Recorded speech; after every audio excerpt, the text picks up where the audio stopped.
JJ was certainly, to me, he was one of the best managers of all time.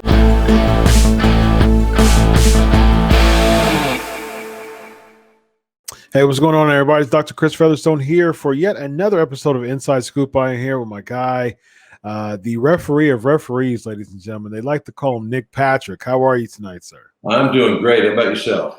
Doing well, man. So we're going to jump right into it. We recently saw a kind of a reunion on AEW of two of the four horsemen, kind of, but James J. Dillon came back and managed the trios team of FTR and Tully Blanchard, who hasn't wrestled a match in 14 years.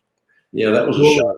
That was a shock. Well, yeah, a little under 14 years. To see JJ again. I'm glad to see some of the old timers still being able to be in the mix and get a gig. Whether they need it or not, I don't know what the situation is, but it's good to see that. It's like because they show respect, and they both of those guys certainly earn respect. And JJ was certainly, to me, he was one of the best managers of all time. He was in a unique situation because a lot of times, especially back in the day, they would take managers because managers typically were really good promo guys. So that's why they, became managers, and they would put guys with them that didn't really have great promo skills, so that they could carry them and so they could still get their ring skills in, and and make a package out of it. But every single one of the horsemen could promo, and they were all excellent promos, and JJ too. So he was in a unique situation where he didn't have to carry the load for the group. He just kind of had to pick his spot, and his timing as a manager. The old school managers really had time. And new school, they learned, but he didn't try to overshadow. His timing was perfect. He didn't try to overshadow or upstage what was going on in the ring. He didn't make himself, hey, everybody look at me for the entire time of the match. And he would wait until the time was right to make his move. And he'd always come in, and he always could sell, and his timing was perfect. His interview was good. Probably one of the best managers, in my opinion, of all. Not the best, maybe it's hard to say who's the best, but he would certainly be one of the top three.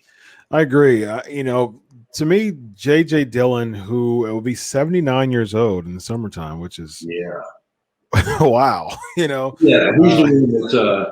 Actually, he when I was working at WCW, I'd done everything. I refereed for years. I did all the NWO stuff, and I tried several times to get a raise to no avail. And they were paying everybody money at that time, and me and the referees, we couldn't squeeze another dime out of them. Oh wow! So finally, after all that time, I did all that NWO stuff, and they didn't give me the extra money for that.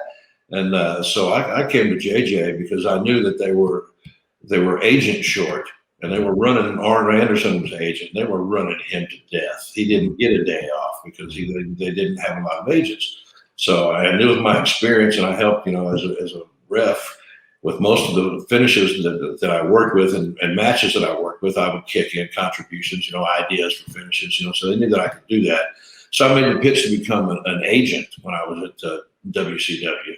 And JJ is the one that interviewed me for that, and consequently hired me and made me an agent. And which finally I got more money, and it made me a Turner employee, which turned out to really be a blessing because when Vince come in and bought out the territory, a lot of the people got flushed out. All the crew people, they didn't, they had to redo their schedules. But I was lucky because I was a Turner employee. I got severance pay for a while. Nice. And my last WCW check came, and 2 weeks from that, my first WWE check showed up. So I was blessed to be able to kind of hit it in stride. I was very, very lucky. Yeah, that's really awesome. So how was it just working backstage with JJ? JJ was great to work with backstage. He had a great mind and a very professional person. was mostly office personnel when I was working with him, because when he was doing the Horseman stuff, I was kind of in a different place. I worked with Arn a lot. Yeah. I worked with Flair millions of times, but I never. I probably did a match or two somewhere with Tully along the line, but we never ever really worked the same territory, because when I was wrestling at the time, and I blew my knee out in '85, like 2 weeks before Christmas, and so there was like 2 years that I was out of wrestling. I took on other jobs, and I didn't actually start back. And we started Deep South after 2 or 3 years of being down. My knee was bad; it was real bad, and. Then eventually in '89, I started back with WCW. JJ wasn't there at that time. He was working for Vince. So he was office manager up there for a long time. The same thing that JR did. He did that for years. And that would have to be, oh my goodness, one of the most stressful jobs, because I want to work for the McMahons for a little bit. And man. Talent relations. You got to be thick-skinned if you're going to work up there. Yeah, for sure. Absolutely. Yeah, it's really interesting. And as far as Tully's concerned, his dad, Joe, had he was over the Texas territories, wasn't he?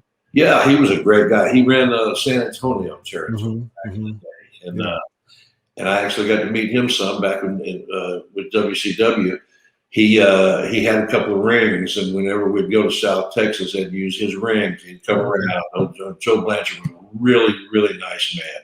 I really liked Tully's dad a lot. He was a good guy. Yeah, that's awesome. It's and that's kind of goes over to just the territories, and just it's just something that you just really miss, just those territory days. And territory days were unbelievable. Yeah.